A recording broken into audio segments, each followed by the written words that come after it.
আজকে আমি আপনাদেরকে বানিয়ে দেখাবো চিকেন মোমো। অনেকেই আছে ওই কাঁচা মাংসের কিমাটা দিয়ে মোমো বানালে খেতে পারে না, গন্ধ লাগে। তার জন্য এক অন্য পদ্ধতিতে আপনাদেরকে মোমো বানিয়ে দেখাচ্ছি। প্রথমেই মাংসের কিমা বানিয়ে নিয়েছি, এবার একে একে কেটে নিয়েছি পেঁয়াজ, লঙ্কা, ক্যাপসিকাম, টমেটো। এবার কড়াইয়ে একটু তেল দিয়ে জিরে ফোড়ন দিয়ে দিয়েছি আদা রসুনের পেস্ট।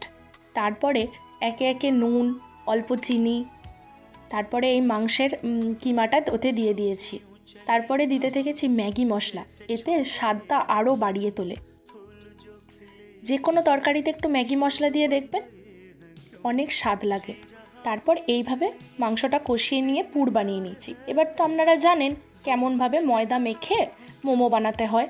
দেখুন, আমার ভিডিওটা দেখলে কিছুটা বুঝতে পারবেন। আর আমাদের তো মোমো মেকার নেই, তার জন্য বাড়িতে এইভাবেই আমরা বানাই। একবার বানিয়ে দেখুন, ভালো।